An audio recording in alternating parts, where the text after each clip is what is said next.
Okay, wow, it's happening. Hey guys, this is Ari Anderson, This is Matt Little. and we're here because we started a podcast to talk about why millennials don't suck.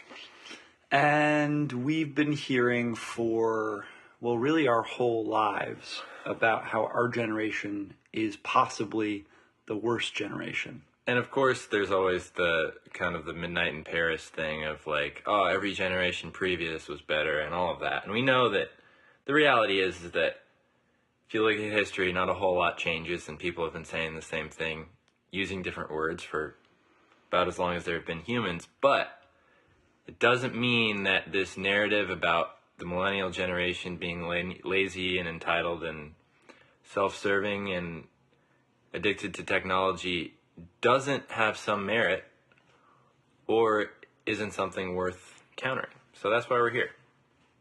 And also, we have more tools at our disposal to generate metrics around trends in behavior and how much we watch TV and what ADHD is. And there's been so much science around tracking humans. So it's good to look at it. It's good to acknowledge what's real. And it's good to challenge what's false. So the idea here is that every week we're going to find somebody who's under the age of 34, because that's what Wikipedia says means millennial. Thanks, Wikipedia. Thank you. And basically, we're just going to talk to them. We're going to go deep. We're going to go deeper than you would get in a Vine video or a YouTube video or a Facebook post or an Instagram thing or a Snapchat video or many of the other mediums that you can connect with now, because we feel like, well, there's more. And that is a fair criticism. True. One thing that is happening, whether or not it's because of millennials or because of advertisers or because of entertainers or because of doctors or lawyers or who knows what, attention spans. Much shorter. Much shorter. Advertisements I'm guilty much of it. shorter. I am too. I click away from anything after 35 seconds. It's true. So, what happens if you don't? We're now 2 minutes and 20 seconds in, so Are you bored yet? hopefully you're still here. So why are you here? And why should you be listening to us schmucks? Us fucks. Us chuck-a-blucks. Well, in order to give you a little insight into who we are, why you might want to stick around for an hour with us every week, we're going to, and stay on topic, we're going to answer the question, why don't millennials suck, from our personal point of view. So, Ari. Why don't millennials suck? Well, first of all, I'm one, so that's like most of it right there. But what really kind of started this for me was a couple years ago, right after I graduated college, my best friend and I backpacked around Southeast Asia.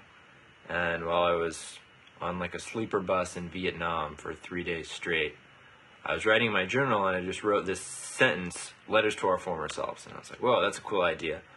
And eventually, long story short, it turned into this thing where I would either in person, I'd present at, parties or conferences, or I took it to Burning Man, or online, I had a website called Letters to Our Former Selves. And I would get people to write letters to themselves in the past.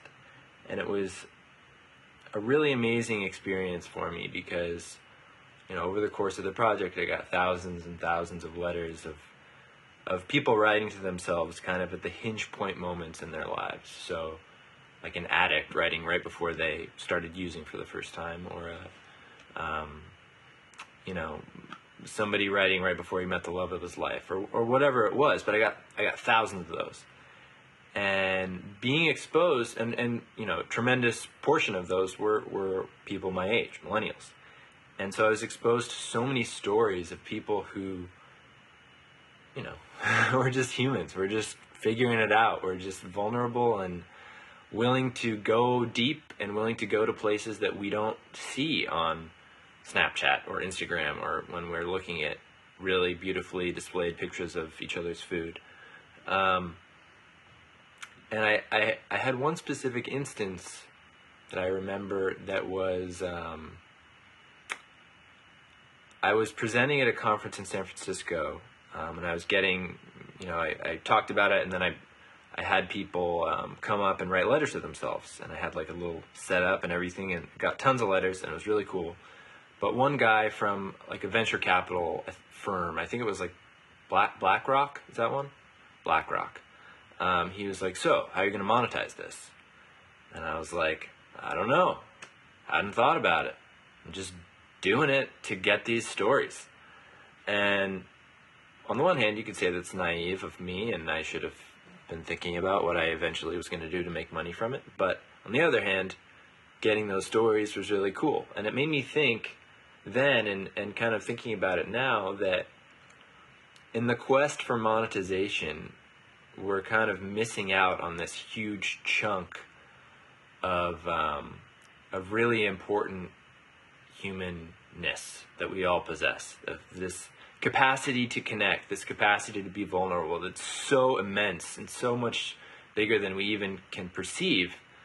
But because Instagram and Facebook and all these social, networks and just the way that things are advertised to us now are designed to just grab our attention, and just for 10, 20 seconds at a time, or even shorter. And there's not a whole lot of time in those 10 or 20 seconds to actually form connection. And that's training our brains to do that. And so when we think about this idea of millennials don't suck, the millennials that do suck, or that could be perceived to suck, are just the ones who have been the most vulnerable to this change in how we're presented with information and how we connect. And I think that as a culture, we've grown to rely on it. And I don't think it's a good thing. So yes, this is about millennials, but it's also about us as one culture, and our capacity to go deep with each other, and to actually think about the things and talk about the things that don't directly lead to monetization. So that's kind of was the impetus for me. Right on. What about you, Matthew?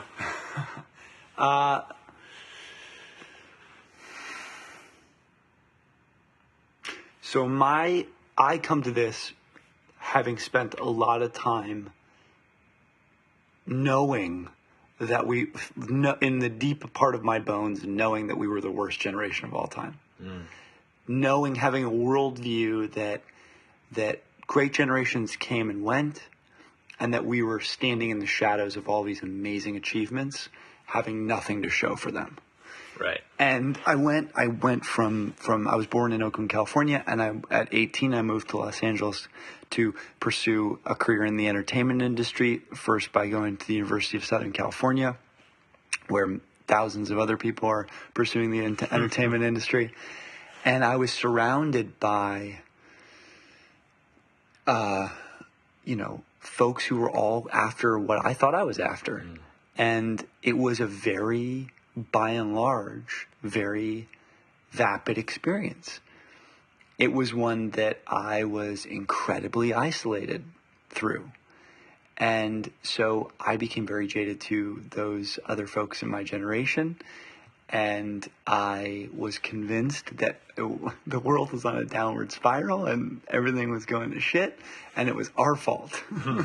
that the trends in advertising, our fault. The social media, our fault. And that what was being, this narrative that had been built up since I can remember, was all true. So I graduated college and I immediately said, fuck that. Like, I want to go to the other end of the earth, or I want to go and completely change my perspective, because what was around me in my environment, what I was digesting, was just coming out the other end bad. So the 2010 earthquake in Haiti happened, and I had one of my very best friends went down and volunteered for a couple weeks and had a tremendously impactful experience, and said, go down there, check it out, see what you can do.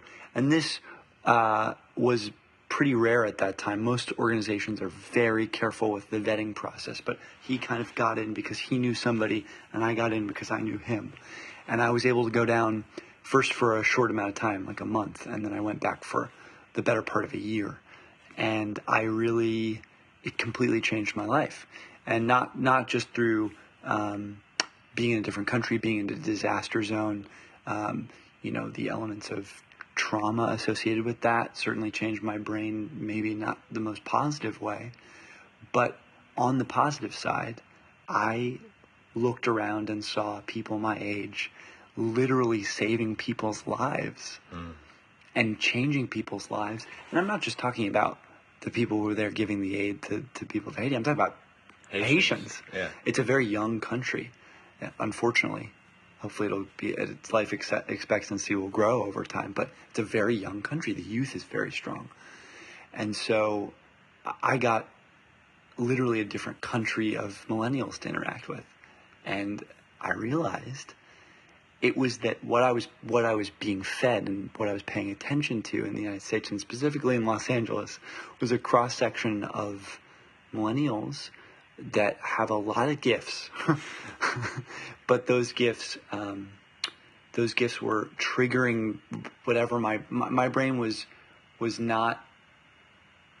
My brain was overloaded, and I think that because we have these gifts of technology to film ourselves, brushing our teeth and taking a shit and petting our cat, the things that rise to the surface, the cream of the internet, if you could even call it that, are just people who shout the loudest, right? Just things that are the most interesting. Donald Trump is the perfect example. Perfect example. So it's not that there aren't examples of millennials out there kicking ass and taking names on a daily basis around the world. It's just that we're not privy to it. Right. Because it's not what sells. That's a jaded way to look at it, but also it's because... also true. Yeah, it's also because we're not looking for it. Right. We've got busy lives. It's not people's fault. We all are in like the top 1%. I mean, I don't mean in the 1%er thing, but I mean most Americans.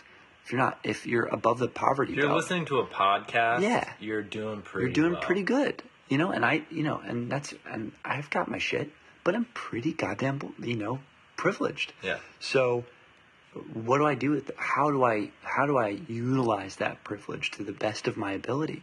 One of the ways is by surrounding myself with amazing people, because people define your reality so hardcore. And so great millennials are everywhere. You just need to look. So we're looking, and I think we found a bunch of them.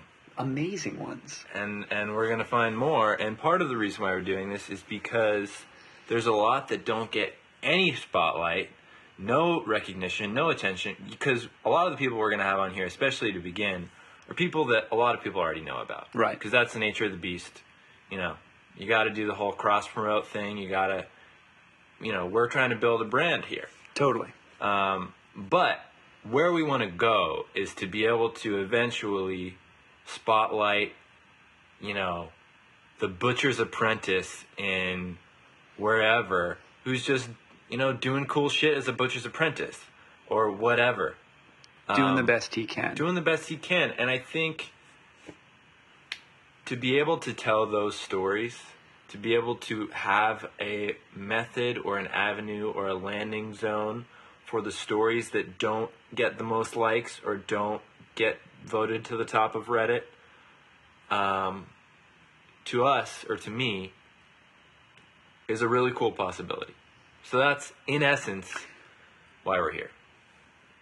And I'll just add, in the same breath, going deeper with these folks who may be famous and may not have an avenue to. True. I feel like in a lot of ways, the entertainment industry, the music industry, these big apparati, what they do is they take these really talented, wonderful people, and they give them a very narrow avenue to express themselves and their genius. Right. So if we can sit with these folks and really get a much wider understanding of that genius, then I think it humanizes Absolutely. the celebrities, the famous people, and we can really find that as one of our guests you'll hear today says so beautifully, find that in ourselves. So transitioning, our guest this week, or our first guest ever on the podcast, is Prince EA, who's one of the most amazing humans that I've ever had the pleasure of conversating with. You probably know Prince from his videos online. Prince creates these motivational videos that have had over 500 million watches online. That's a B. That's a B. That's a big B. And, you know, Prince started in the music industry, but then became dissatisfied with it. And as he said, it's the same game, just slowed down. And the message of these videos and these kind of spoken word pieces that he creates are very much about self-actualization, finding your best self. And he takes on, major causes like the environment or use of technology or how you make the most out of your life. And he shares those videos widely. And as you'll hear, he's an incredibly generous speaker with an amazing encyclopedic knowledge of philosophy, history, science, etc. When we think of our name, of Millennials Don't Suck, I think the reason why he's our first guest is because he's like the rallying cry that we can get behind as to, wow, this dude's doing amazing things and he did it all himself. Like, I want to hear what's going on inside his head. So that's what we get to do. So enjoy and yeah. All right, so our generation has fully embraced the life hack shortcut state of mind. We get our food delivered, our workouts are shorter, our taxis arrive at the push of a button, and we binge watch all of our TV shows. So when's the shortcut coming out for the copious amounts of caffeine we consume? Oh wait, it's here. Il Morso, the coffee shortcut. Il Morso Coffee Bars are an amazing product I've been using for more than a year now. They're little baby coffee chocolate scrumptious bites that are frickin' delicious and will give you a serious kick in the pants. I find myself eating Il Morso when I'm in a rush to get out of the house, when I'm on the road, or simply when I need a little boost and a cup of coffee would be overkill. Il Morso are entirely organic and fair trade with just 1 gram of sugar and about 20 calories per bar. We've partnered with Il Morso to offer our listeners 15% off all orders by entering promo code MILLENNIALS at checkout. Each Il Morso bite offers the caffeine of a shot of espresso, so the bang for your buck you're getting here is pretty undeniable. So, if you're looking for a perfect coffee shortcut, look no further. Try Il Morso today.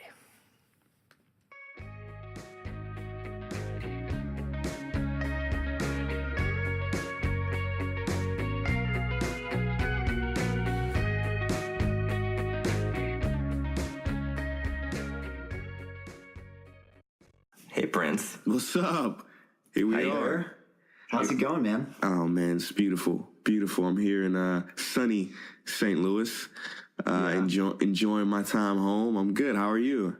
We're doing good. We're here in sunny LA. And how's your jet lag going? I know you were just halfway across the world. Yeah. It's good. It's good. I woke up late today, but I don't think it's because of jet lag. I think it's because I did like heavy legs yesterday, and like my body is just it's got Nothing makes me more tired than that heavy leg day. There you go. There you go. You know it. You know it well, then. Yeah, Matt's a mountain climber, so he. All the weekends that we aren't recording the podcast, he's up in the mountains scurrying around somewhere. I saw in your Everybody Dies But Not Everybody Lives video that you're, in the mountains. You've got like all the gear and you look like you're on the foothills and then you're actually on top of a mountain. Where was that shot? Yeah, man, I was in Iceland. Whoa. So I wanted to, obviously probably a lot of the listeners will know your videos, but I don't think a lot of people really know kind of how you got here. So I wanted to ask you kind of start. So you're born in St. Louis. Yeah. Let's start with childhood. Okay. Let's hear what that was about. What was it like growing up in St. Louis? Yeah. Growing up in St. Louis, I was a very very shy, very isolated child. You know, I was born into a decent sized family. I got two older brothers. I'm the youngest. I'm the youngest of two.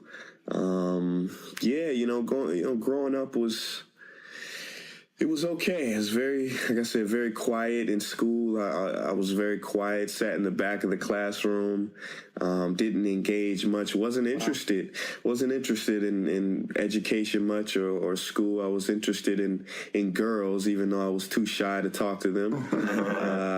I love to play basketball. I wanted to be a game designer, actually. Oh, really? Yeah. How did that start?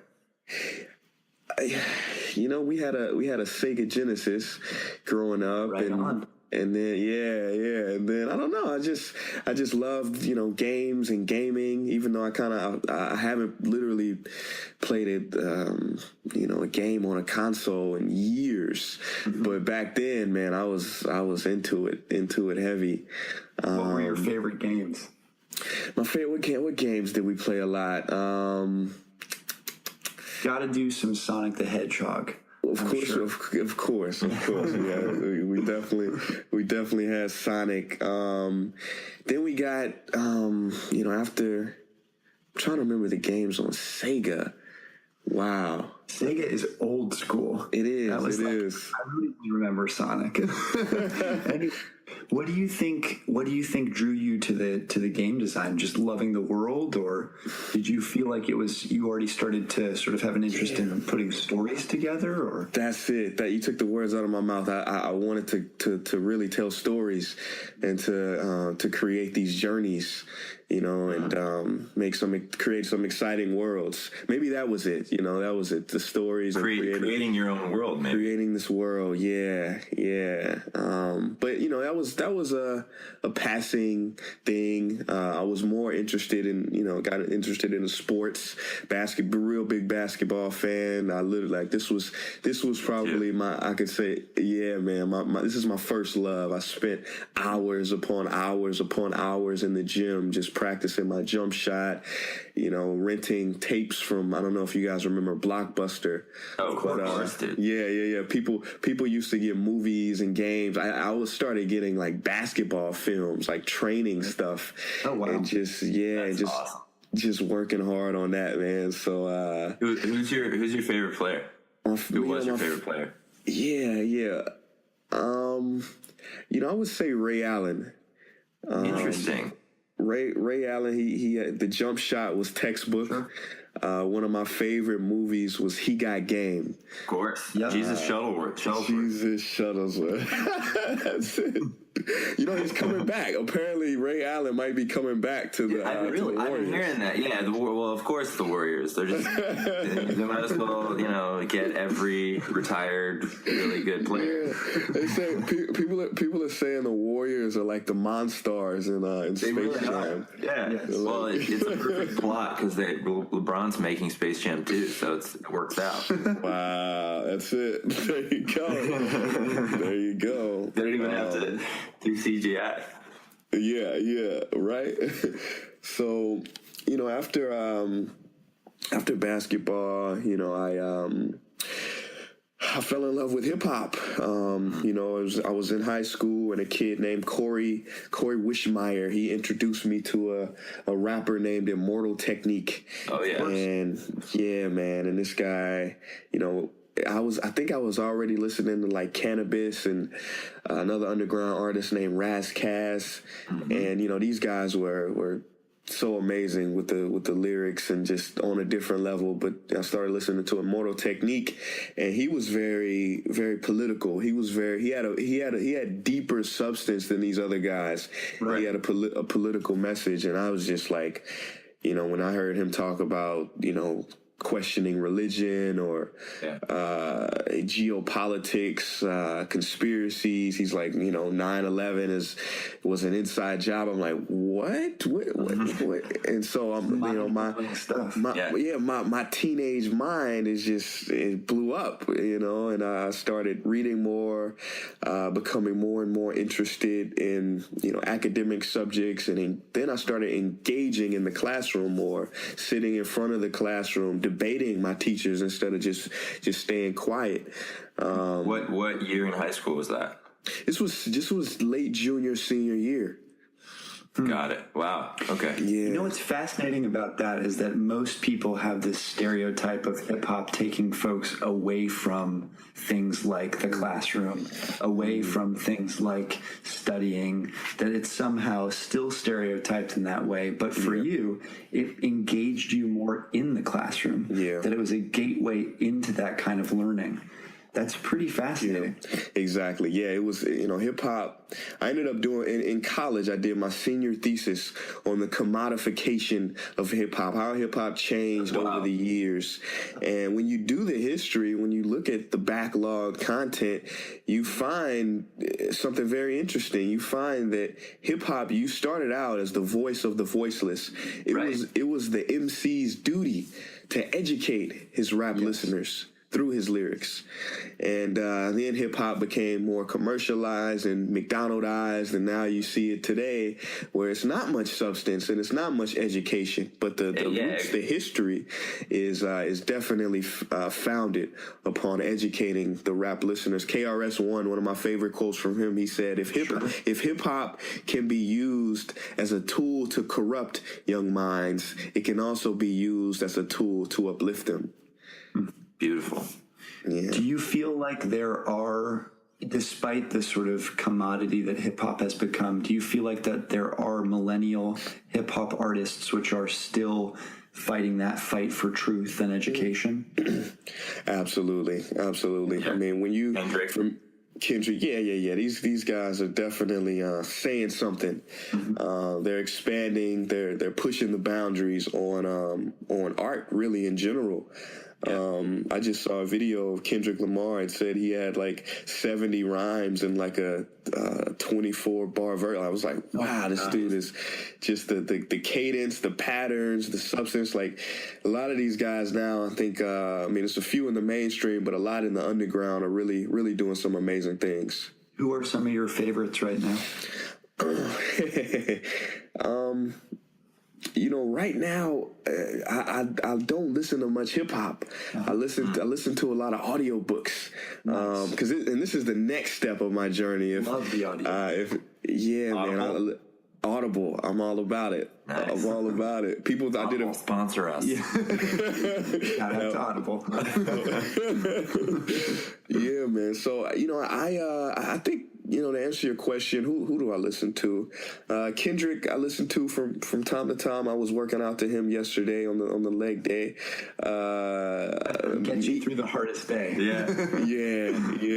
Meek Mill, he's got an interesting story. He, I think today a lot of people, they kind of clown him. Like he was like the joke on the internet when Drake because it was kind of. Yeah, but if you go back to Meek Mill, he started out as a battle rapper, and he was, if you look at, he's got videos of him like 14 years old on the streets of Philadelphia just rapping, and you could see the hunger and like the substance of what he was saying, and I was a big fan of him back in the day, and but so I was in some of his music today. A lot of it is but some of his music really it touches me because he's got a good, like, I think, authentic perspective coming from a place of poverty and then making it. So I love stories like that from guys. Totally. But yeah. So and then I guess to continue my story, I let go of hip hop because while hip hop was a very beautiful art form, it's very egoic, very ego-driven as well. And, I became a rapper and had a very, successful career. Got in Vibe magazine. I won a bunch of contests, performed with a lot of big artists, Grammy Award-winning artists. Wow. And then it didn't make me happy anymore. It wasn't. I started to yeah. Can you point to a specific moment do you remember when you were like, wait, like I've reached where I wanted to reach and I'm not content? Like, was there like that moment for you? Yeah. Well, that was it. I didn't reach where I wanted to reach, and it was tough. It was tough because I'm like, why aren't I at the level of these other guys? You know, they're not as good as I am. Why are they, you know, having these world tours, these millions of views, and I'm not? And so my comparing mind created a lot of suffering for me. Dangerous mind that we have. Yeah.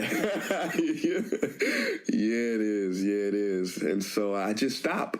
I completely I'm done. Let me pause. If I'm gonna figure out how to be happy, I got to figure out who I am. And that's when I really picked up the spiritual journey. And I started reading some of the greatest poets and wordsmiths, from the Buddha to Rumi to the ancient texts like the Gita, the Bhagavad Gita, the Ribu Gitas, the Tao Te Ching. The first book that really had an impact on me was the Tao. Lao Tzu. The words that he penned, I guess you could say, were piercing to my heart. I very much agree with you, and we've talked about that before. It's a very, very powerful set of principles. Yeah, exactly. And it showed me that and also not only reading the external books, but also looking inside of myself and observing my emotions and my feelings and my thinking. I realized something, that happiness isn't found out there. It's an inside job. It's found inside. Both happiness and suffering exist in the mind. And so when you change the way you look at things, the very things that you look at change. And then I realized, if I'm going to be happy, I have to first be content with where I am now. I have to be happy with this, because there are a lot of things that I was blind to. This incredible beauty of the present moment. It's all we have. It's all we have, man. It's so fleeting, which makes it even more beautiful, right? Exactly. Right. The impermanence of it. Beautiful. Some people are afraid. They want to hold on to moments. They want to. I just want to stay. But when we start being in alignment with reality and not resisting it, not fighting it, that's when we can truly be happy and be at peace. Well, if you could take the moment and put it into a bottle, it would just be another commodity. It would just be something that you could buy and sell. Wow. But if it's something you're experiencing, that experience is infinite, priceless, and infinite. Yes. Yeah. Yes, sir. So totally. So you started to kind of explore this spiritual path, and how did these videos come about? When did you have the idea for that? Yeah, and that leads me to the video, because I started to, I just started to realize that, I wanted to convey these messages of understanding who and what you are through the art form that I spent a decade learning and honing. And so I crafted my pieces around love and around peace and compassion and planting seeds of kindness. And I started doing more spoken word, is what people call it. I never really, I call it spoken word now, but it's really the same thing I've been doing, just slowed down, and more direct, more love driven. And then I started doing, I had already done a few vlogs, but I started doing those as well, because there's a lot that can be expressed through music and through spoken word, but sometimes things can get lost. And so there is a beauty in just the directness of a communication, and or a conversation rather. And so I started to do the vlogs and on how to let go of anger, or how to forgive, or things like this, just the direct messaging to the audience. And things really took off for me when I let go of trying to be something and accomplish this,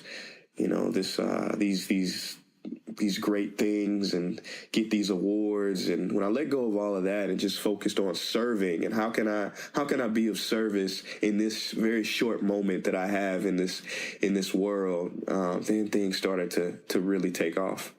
It's so funny. I mean, you talk about it in the video that we were talking about before, that you shot in Iceland, just how until we stop trying to be somebody else, we're not living our own dream. Yep. And it was, you stop trying to be, Kendrick or, Ludacris or whoever, and you're just like, no, I'm just going to be Prince. That's it. I was just going to say everybody has a unique gift, and the word sin, it's funny. I don't know if you know the history of the word sin, S-I-N. Now it's got a very religious appropriation to it, but when the word was created, it was actually attributed to archery, and the word meant to miss your mark. And I believe it is the greatest sin, to miss your mark in life, to not be what you could have been. Wow. Yeah. Damn, dude, you're dropping some knowledge. So you weren't born Prince EA. So how did that name come to be? Yeah. So I got my degree in anthropology, and anthropology, for those of you, the guys that listening to this that don't know, is the study of man across time and space. There are different subdisciplines of anthropology, like archaeology. You've probably seen the shows on TV about the unearthing bones, and this is archaeology. There's linguistic anthropology, the study of language, physical, cultural anthropology, but anthropology is the study of humans. It's a big word that means the study of humans across time and space. And I was very much interested in anthropology because of a culture called Sumer, the Sumerian people, which is, the first civilization known to man. They sprung out of the Stone Age about 6,000 years ago. And they were incredible. They created the wheel. They put 360 degrees to a circle. They had the first written language, cuneiform script, the characters etched in stone, first complex systems of agriculture and politics. And they knew about all the planets in our solar system without the use of a telescope. And this is when I'm about 18, 19 years old. I'm like, how did they know? How did they have this? How did they get? And I was okay. Now this podcast turns weird, and so I'm like, we're weird. Okay, cool. and so I'm like, how did they know? And if you would have asked one of these Sumerian people, how did you have this knowledge? What they would have said that their living gods gave them this knowledge, bestowed this knowledge upon them. And I'm like, your living gods? Are you talking about aliens? What are you talking about? And so I was, and without getting into that, taking that path, but and this is kind of the reason I got into anthropology, was because there are anomalies throughout the fossil record. And yes, I mean, it's difficult for things to even fossilize, but just throughout the fossil record, there exist anomalies. And throughout our evolutionary history of development and the technology, there's also a bunch of interesting things that happen. I mean, the human species is about 200,000 years old, and only the last 10,000 years of our existence did we really start doing things, right? Building these megalithic structures and creating these systems. Like, what happened? Was it I've always had this conversation with my dad. He's a musician, but he's just like a huge nerd for anthropology. And he's like, we've been around for, 200,000 years. What were humans doing to express their genius before? How is that being expressed? And that's something that's always just kind of fun to keep us up at night, Yeah, it is. I mean, we were hunter gatherers. We migrated a bunch, and then agriculture sprung up about 10,000 years ago, and we started living closer together and having the ability to have time because food was available. So then specialization, we start creating art, but it's weird, man, and you go back to these, really every ancient culture, they kind of say the same thing, that they were given this knowledge, and and the Sumerians, which were very interesting to me, they so I'm gonna bring it full circle to how Prince Earth comes in. Prince Earth was the Sumerian creator god, and he essentially freed the Sumerian people out of bondage through knowledge and wisdom. And so this name kept coming up because I don't know why, but I attribute it to what before Prince EA I was Richie Rich, and I was an interesting rapper. But then when I started to really say something of worth and value, this name Prince EA I grabbed a hold of, because through as Prince Earth freed the Sumerians through bondage. From bondage, through knowledge and wisdom. I wanted to free people as well from bondage through knowledge and wisdom, through my art, through what I'm saying, what I'm doing, through my music, through my expression. So now, and that's how the name came, and it stuck. And you're kind of in a way you're living up to your namesake. The argument could be made. Maybe. I'm doing the best I can. Thank you for saying that. That's all we can do. So you've got so much knowledge, and you've done all this learning, and anthropology is such a huge, vast field. How do you go about sort of compiling that knowledge into these videos? Like, where does the message of a video start? What's the kernel? Is it the title? Because these titles are so evocative. Like, how do you begin that process, and how do those pieces evolve? Yeah, anthropology, it really informs my perspective. And as a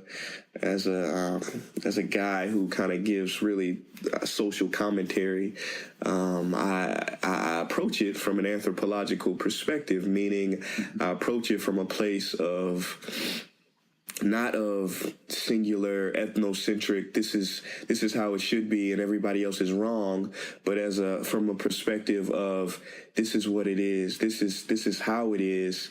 We are more similar, we are more alike than we are different. Right. And so so anthropology definitely it gives me that unique perspective to approach these topics, from race to the environment to really to spirituality as well, religion as well. But yeah, So what's your creative process like? So take us through like the idea for a video to producing it and making it. Sure. Usually some topic, it really comes to my heart, and this could be either happen chance. It can be a company or an organization, a nonprofit reaches out to me and tells me about what's going on and totally just blows my mind, and I'm like, okay, let's figure out how we can message this. But really, it's whatever's on my heart, and it's how I choose the topics. It's funny, I really going back to spirituality. One of my favorite books is the Tibetan book on living and dying. And in this book, the Buddha, he says, don't think, but if you must think, let it be on the uncertainty of your death. Mm-hmm. And so I choose these topics based on that. If this is the last thing that I'm ever gonna do, ever gonna say, what's important? What can I say?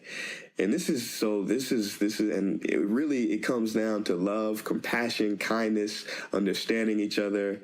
That's it. That's the foundation of every piece I've really ever done. Human connection, human understanding. And for every individual to ask the question, who am I? Who am I before the world told me who I was?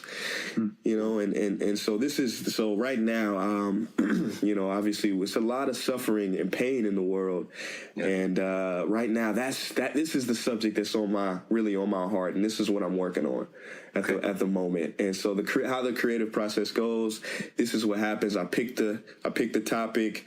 I really just write. I try to do a lot of research into the topics and understand it from different perspectives so that I can come from a place of understanding and not leave any voices out.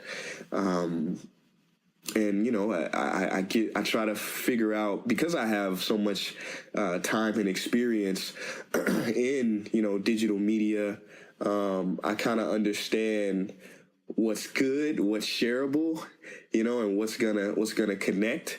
And so I frame things in a way that I know will connect with the most amount of people. But still have a big impact. So I don't compromise the message, but I try to, as they say, put the aspirin in the applesauce. You know, I try to figure out creative ways to really push these sometimes provocative but always uniting messages. So you have the kernel of an idea, it hits your heart, and then do you start writing? I mean, is this, you're researching and compiling these notes, and then you sort of, you write out a script for it first and then share that with folks? Or how does that work? Yeah, I write. I'm kind of like the, you know, the prototypical poet, you know, with all the pieces of balled up paper on the floor. I kind of continue to refine. How can I simplify this? How can I make sure that this is at its in its simplest form, so that it can reach the most amount of people? And so I do that. I finish this thing. I usually like record it over just a stand-in beat or instrumental, and then I sit with my producer, and then we start to build a totally new instrumental around my lyrics, around the vocals. And then we, you know, while I'm creating the piece, I also create the visual. So I'm thinking about, okay, how can I also visually express this piece? And so I kind of come up with the treatment of the video and the lyrics simultaneously, so that it fits. And what's the time frame on a process like that? How long does it take to go from idea to, you know, to finished product? Yeah. The big pieces can take a month or a little over a month. Wow. That's actually quicker than I would have imagined, just based on how kind of produced they feel and kind of like they're just really well done. Yeah, it's very fluid. You know, I try to keep things as minimalistic as possible. Sure. But I always try to, like I said, just do the best I can as if this was the last thing I'll ever do. So I'm not afraid of spending, you know, really I've spent my entire savings on videos, you know, and I'm all in. I believe in the message. I'm not afraid to just put all the chips on the table and see what happens. Yeah. That's amazing, man. You know, they say that Elon Musk has gone all in on each one of the iterations of his business. So when PayPal was starting, he literally went all in. And then when Tesla was starting, he went all in. When SpaceX started, he went all in. And it's that mentality of, what am I here for, like you said, and what is this money good for if not for the things that I love to do and share with others? It's pretty profound, man. It's right on. So do you use the same creative team for each of these, or are you sort of finding new directors and finding new people, or do you kind of have a core team that you work with from video to video? Yeah, I mean, I've got a team here in St. Louis. One of my friends and amazing cinematographers, Brandon Sloan, Dancing Shoes Productions. He's here locally, and we work together a lot.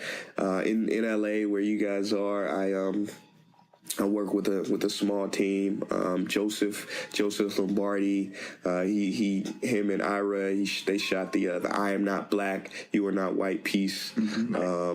Joseph is actually from St. Louis and moved out there, so we've stayed connected and we work together. And some of the latest pieces, as far as like helping me direct, one of my really good talented friends, Spencer Sharp. He comes in and he really has a great vision and very good strong work ethic in getting things accomplished. So I must say, and also I can't forget my guy Haja, who does the beautiful motion graphics on all the pieces that I do. Yeah, he really does an amazing job, and I can honestly say that I wouldn't be where I am today. I couldn't be where I am today without the help of these talented individuals. Awesome. And where you are today is when your last year, like half a billion people watched your videos? Billion, yeah. And what's that like for you? How does, like, when that hit, what was it like to be like, oh shit, like, 500 million people have watched what I say? Yeah. It's underwhelming.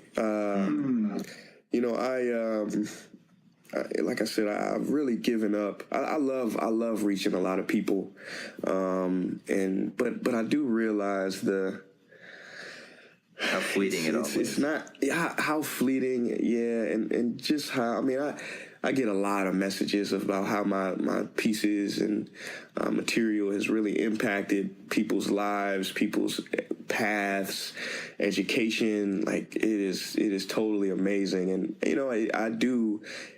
sometimes I am overwhelmed. Sometimes I literally do cry about it. Mm-hmm. Sure. But at the same time, it's not like, oh my God, I've done so, I've got more to do.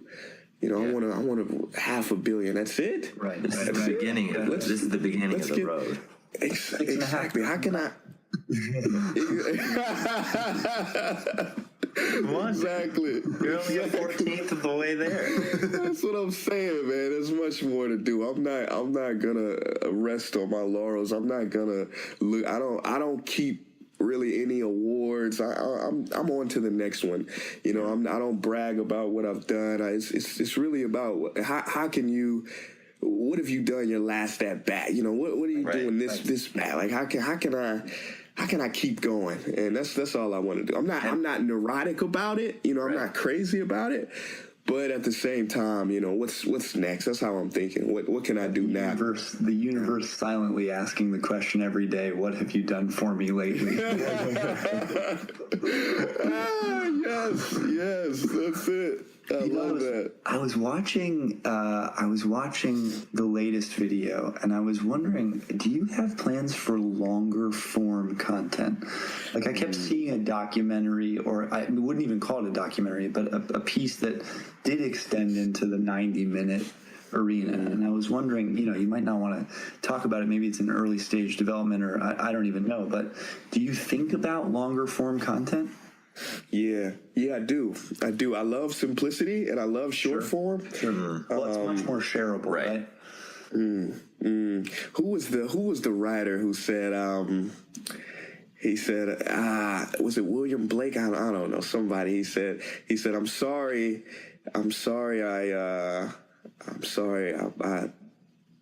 about the length of this letter. I didn't have time to make it shorter. There's a beauty in simplicity. Einstein, his theory of what is it, mass energy equivalence, E equals MC squared. I mean, this is an inch long. Yeah. I love short form content, and how can I put it in its most simplest, most basic form? However, you mentioned documentary, and I am actually working on something now. It's in its early stages. So we'll see what happens. But it's funny. I went to the Congo last year and saw a lot of deforestation, and I was there, and we had a team of documentarians there, and so we got so much good footage, and now we're kind of putting it together, crafting the story. So you will definitely see a documentary very soon. Brilliant. Okay, we'll look out for that. Because that's at the end of your videos, that feeling, which is so positive for the channel, the feeling that you get is, gosh, I just want more. I just want to see more. Right. So that's where I would think the impulse for longer form would come from, is just wanting to dive deeper into a topic or into a location. Definitely. You talked a little earlier about, these different kind of topics that you really are passionate about, or that you really feel like you have something to say about, like environment, race relations, everything. And I wanted to ask, just if, with everything that's happening in our country right now, what gives you hope? Yeah. It really comes down to something that Shakespeare said. Shakespeare said, "Nothing is good or bad, but thinking makes it so." When you realize that the world is perfect, right? The world is perfect as it is. Right. Perfect as it is, but so is my desire to want to heal it. But you come from the place that but this is wrong, this is not good, it should be like this. Not from that place of control, but when you come from the place of this is fine as it is, but I will do everything in my existence, everything in these years of life that I have left to try to heal the world towards love. Hope is right. Hope is kind of a projection of what things should be. But when you accept things as they are, when you stop fighting against what is, reality starts to show you that, hey, this is heaven. When you get out of your mind and you get out of your own perspective, you realize that this is heaven. This is beauty, and especially us. I can't speak on different countries and what people are going through. I know there's a lot of studies done on happiness levels and how a lot of people in poverty are actually happier than us in the West. But I think us in the West, we do have a I'm not going to say obligation, but we have a chance. We have a chance and an opportunity to really sit with some of these, to question life, right? Like our lives, and I'm sure everybody listening to this podcast, like we have the ability and the time to question existence and question reality. A lot of other people don't. A lot of other people are surviving. We have the luxury of questioning. We have the luxury, yeah, and that gives us a unique opportunity and a unique ability to really help and heal the world.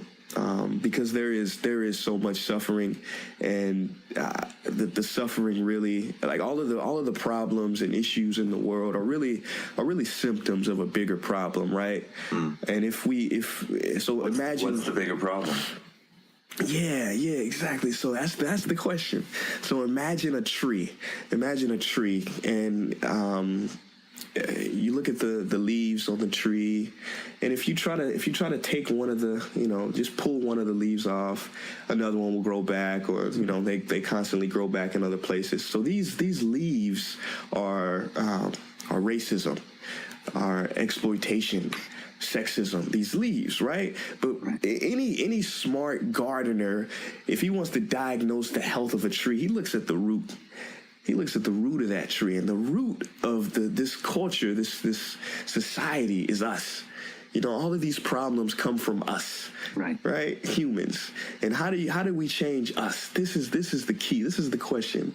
We create technology to help us solve problems that we created in the first place. So we human beings are the root, are the issue. And how can we change? For me as an artist, I want to change the human heart, to show us who and what are we before the world told us what we are? That's it. I want to abandon all belief, all ideas. I just want to be free of it all and just be still for one moment. And when you are still in that one moment, you realize that we are one and we are together.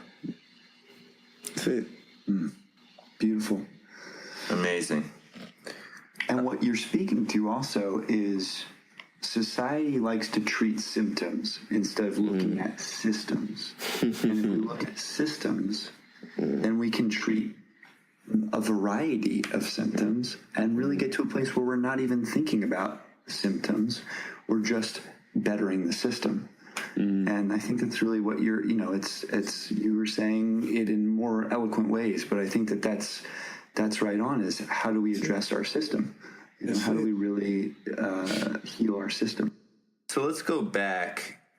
This is a podcast about kind of combating this narrative that our generation is the shittiest generation, that we're self-obsessed, narcissistic, navel-gazing, entitled, lazy, whatever. What is your experience? And obviously you are an amazing example to counter that narrative. So I want to hear about what do you say to people when you hear that, something like that? Yeah, it's, what do I say? I just walk away. I don't say anything. No, it's silly. All generations have been, very beautiful. I mean, this millennial generation, we've got such great opportunities to make big shifts, and we have been making big shifts in so many different fields. I can truly say that I am inspired by a lot of the millennials that are doing incredible things, whether it be, Evan Spiegel with the creator of Snapchat. We've got some people that are creating a lot of great ways to bring employment and entrepreneurship to the world. Yeah, man, I'm constantly, consistently inspired and enthralled by what we're doing. Sure. I mean, I can't also deny the point that things are a little weird and could be better. I don't know what is this Pokemon Go stuff? I don't know either, man. People are doing some interesting things, but like I said, man, everything is perfect, and I really think that it's up to us really to continue to be authentic and to be who we are and to show that to the world. Right. I agree. And I think, building bridges between generations is something that we've lost in a sense in our society. Like, we've siloed generations, and that wasn't how it was for most of human history. We got kind of, 25-year-olds got to sleep in the same hut as 75-year-olds, and you got the combination of the young energy and the old energy.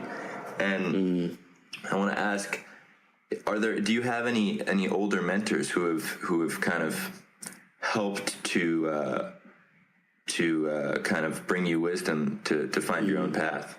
Yeah. My I can say I've had a few teachers that definitely had a positive impact on me and gave me a lot of wisdom.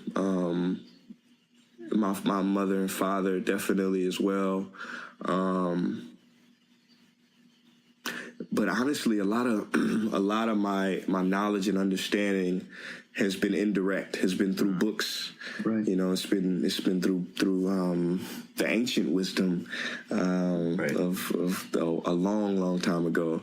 So I kind of I didn't, and there's a quote from Jay-Z, where he talks about how we don't, growing up in the hood, we don't have role models. We don't have that mentorship. So a lot of us, we have to look towards music and books and things like that, which is great. I mean, for music, it's not a lot of good role models there. I mean, I was lucky enough to find some great ones like Immortal Technique that really had a huge impact on me. But like I said, it's everything has been mostly everything has been indirect for me. Like I kind of hacked my way through. Didn't have a direct, one-on-one, heart-to-heart with any mentors. But you had the seed within you of seeking. That's it. Yep. Exactly. You're a seeker. Exactly. Yes. And you mentioned mom and dad. How do they feel about everything that's happened for you and to you and because of what you're doing? Yeah, they're very proud. They're very proud, very happy. I never really had a close knit, family. Mm-hmm. We kind of, I think, love each other in our own special way. But they're very proud.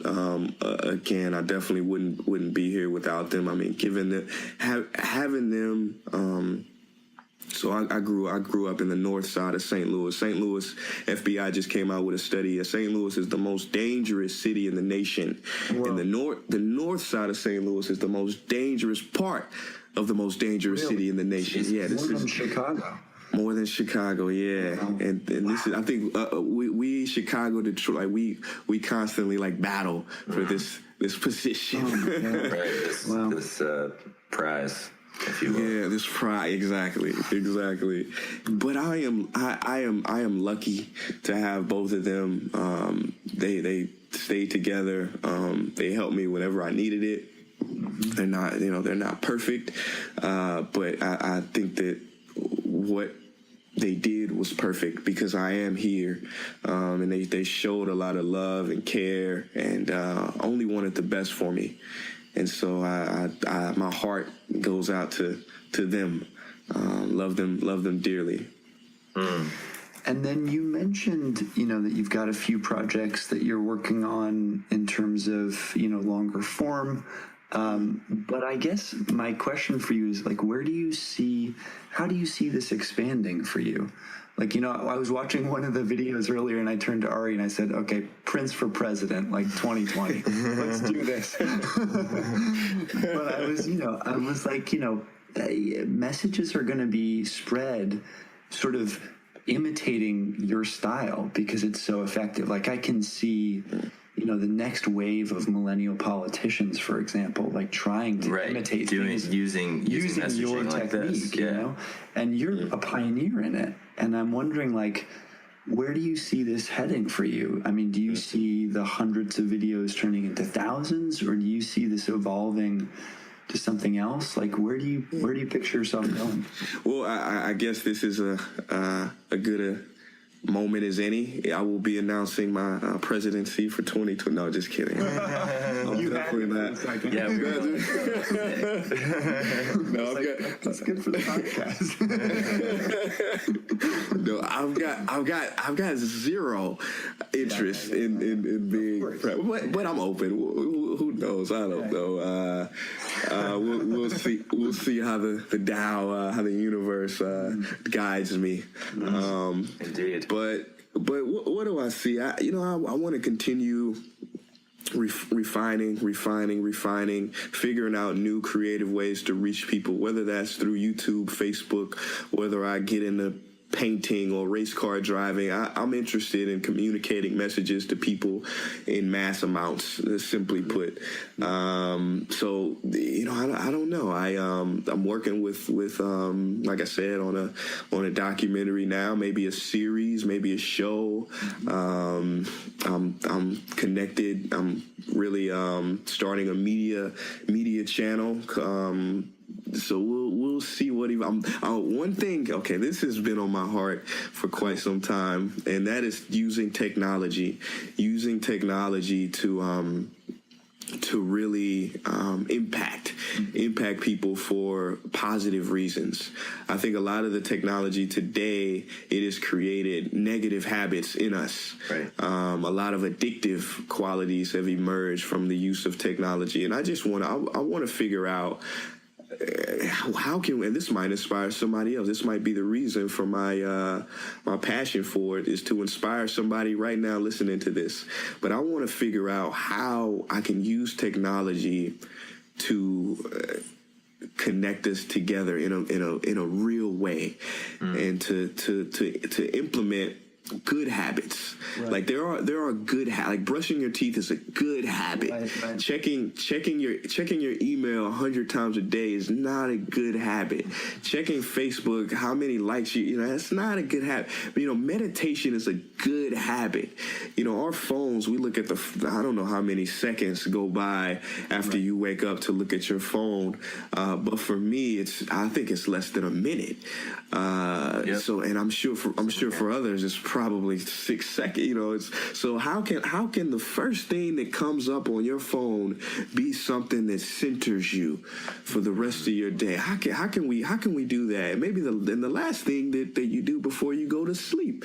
So when we can develop some type of positive practice of mindfulness through technology, I think that we can really have a huge impact on the world, and that's what I'm really interested in these days. Amazing. Any app developer listening, let's make something happen. Yeah, I agree. Let's do it. Let's do it. Another question I like to ask is, okay, so if you had one wish for something that isn't true today to be true 20 years from now, what would it be? Wow. Anything. Yeah. Any one wish. Yeah. Wow. Whether it's for you or for the world, or for anybody else. Yeah. Honestly, if I could have any one wish, it would be really for the world for every individual to recognize the infinite power and strength that they have within them, that they are not a victim of their circumstances. They are not defined by their past or their circumstances. Ultimately, I can sum it up. I want every individual to figure out who and what they are. That's it. Amazing. Beyond the body, beyond the mind. That's it. I can't think of a better wish, to be honest with you. Yeah. Well, all right, brother. I think that's all we have on our end. If you got anything else you want to plug or anything like that, go for it. But this has been a really beautiful conversation. Nah, I thoroughly enjoyed this, man. This is so much fun. I don't get to get this deep, at all. I know. So it was refreshing. That's the point of this. Is like our generation is so used to consuming really, really short form content, skin deep stuff, and this is an opportunity for all of us to get comfortable with going deep. Yep. To get comfortable with like, oh wow. No, we have a lot to say, and we're capable of exploring kind of more than a Vine video's worth of feeling. Exactly. Yeah, definitely, lovely. Hey, this was an honor, a pleasure. Let me know. I got a haircut appointment in like 30 minutes. Before I all right, dude, get out. But let me know. Keep me updated. I'm gonna blast this everywhere, man. I love this, dude. All right, brother. We'll talk to you soon, and we'll see you when you're out here in a couple weeks. Okay. All right. Looking forward to that. Thank you. Talk to you later.